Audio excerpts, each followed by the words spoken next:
Hi, welcome back to Focal Point AFR Talk. 888-589-8840 is the number to call. Also, you can email us during the program, focalpoint@afr.net, focalpointafr.net.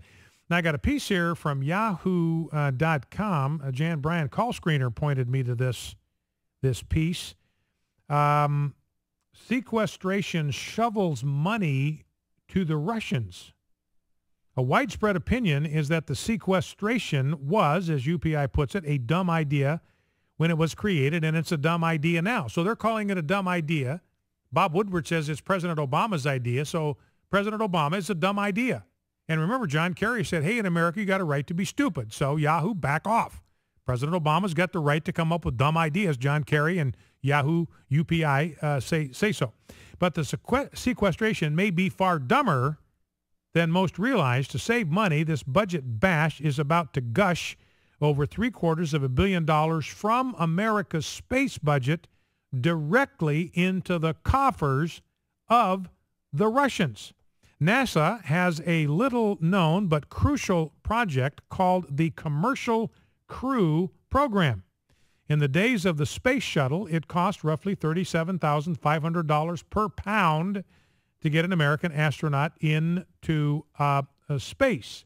This is where the Commercial Crew Program comes in. In the program, 3 private companies are competing to deliver U.S. astronauts to the International Space Station. These companies are Boeing, Sierra Nevada, and SpaceX. All are under contract to meet performance milestones on a timetable that would deliver U.S. astronauts to the International Space Station by 2017. So far, things are looking promising. Let me see if I can get to the part about Russia here. I'm reading this as you and I are speaking, so let me see if I can get down to the part that has this money going directly to the Russians. What would sequestration do to this cost reduction drive, and how do the Russians get into the act? There's another government blunder that's been hidden from you and me, hidden in plain sight: America's space gap.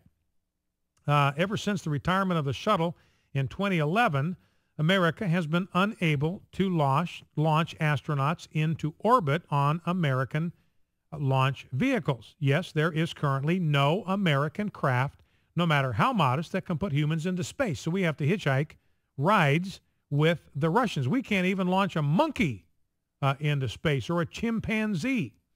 As NASA Administrator Charles Bolden told a NASA audience in Huntsville, Alabama on February 22nd, that's less than a week ago, budget sequestration will slow NASA's effort to start a commercial space industry to take astronauts to the space station.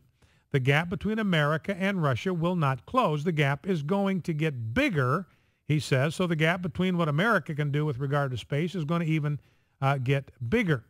Despite this space gap, the United States has obligations to 15 countries who are all working together on this international space station. I'm still not down to the part where we send money to the Russians.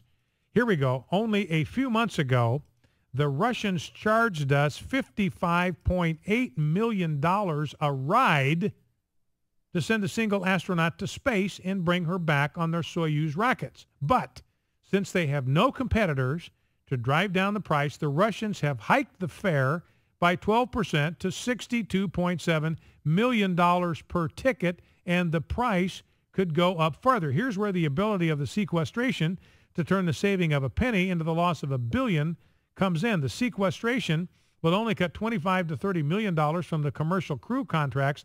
By government standards, that sounds like a mere piffle, but through the magic of cumulative blunders, that tiny loss of money will turn into a torrent. Every year we go without our own access to space, we are forced to pay another $350 million to $400 million to the Russians, and it goes on from there. So the point is that we are going to wind up sending sequestration money, taxpayer money, according to this guy, head of NASA, more and more money, millions and millions, hundreds of millions of dollars a year to the Russians. Now, again, all of this is in Obama's control. He's the one that shut down NASA. If he wants to make sure that we keep this program going, he can do it. He's got authority in the sequestration thing. Now, we talked earlier about the a cost-saving idea for the Obama administration, just stop buying bullets. You got $1.6 billion. Enough is enough. And Jeff Reed was telling me, my producer, Jeff, you came across a piece on American Thinker that puts into perspective just how much ammunition we are talking about. 1.6 billion rounds of ammunition that have been purchased with our money, that have been purchased with money that could have been used to hire more Border Patrol agents, create more detention beds for immigration criminals, and instead have gone into buying hollow point ammunition that can only be used on American citizens. So, Jeff, give us some idea from the American Thinker piece about what we're talking about here. Yeah, this really kind of opened my eyes, because what it says is 1.6 billion rounds weighs over 28,000 tons. Now, really, when you want to think about this, it will take over 12,000 18-wheel trucks to move that much ammunition. And that's equivalent to a line of trailer trucks parked end-to-end almost 14 miles long. Just to transport that ammo. Yeah. All right. Does it say anything in there about any idea how much this ammo cost? No. I mean, I really don't know how much it costs, but that's got to be a lot of Border Patrol agents. All right. So again, just to transport this stuff would take a line of trailer trucks 14 miles long end to end. Yes. All right. Well, that's so there's a cost-saving place to start right there. And by the way, Janet Napolitano is now saying that they have changed their metrics by which they determine whether or not they can actually control the border. Now, what they were doing before is they had this thing called operational control, and they could tell us how many miles of the border over which they had secure operational control. Now, the GAO, and we brought this figure to you earlier this week, the GAO reported at the end of 2010 that the Border Patrol had only been able to secure operational control of 44% of the border. So that meant 56% of the U.S.-Mexican border was not under any kind of operational control. And Janet Napolitano's immigration people admitting this. So what did they do? They just stopped using operational control as the measure of the Border Patrol's performance. Since then, they've been just counting the number of illegal border crossers that the Border Patrol apprehends, not at all talking about how much of the border they've actually got the capacity to detain illegal immigrants. So they're so dismal. I mean, they only got control of 44% of the border, so they said, we're just going to stop. We're just going to stop using that metric. We have no idea. So now we have absolutely no idea how much of the actual border over which they have operational control. Let's grab a quick call, 888-589-8840. Let's go to George, Jefferson County, Missouri. George, what's on your mind? Hey, Brian, thanks for what you're doing. I was just wondering if Obama was a part of a corporation or a company in the United States, how long it would be before they'd fire him or put him up where they thought he might be on drugs for making bad decisions. I just kind of wonder, because when we do things like that in the corporate world, they tell us about it, and they don't hold any they don't hold their words. If you're screwing up out there and you ain't making them money, then they either fire you or discipline you or try to find out what I'm trying to say is maybe the guy's completely insane. Don't we have a provision that takes people out like corporations and says, here, we're going to give you time off until you get your mind back? Yeah. Well, that's the 25th Amendment. And, you're right, George. In the real world, there are consequences, and they are severe consequences for inept leadership at the top level. If you got a CEO and his company is bleeding red ink and he cannot turn it around, he has a limited amount of time to make progress, or he gets axed. The board is going to, punch his ticket. And, here's the bottom line, George. We had a chance to punch President Obama's ticket and cashier him on November 6, 2012. And, the American people and all their infinite wisdom. Remember, John Kerry said we got the right to be stupid.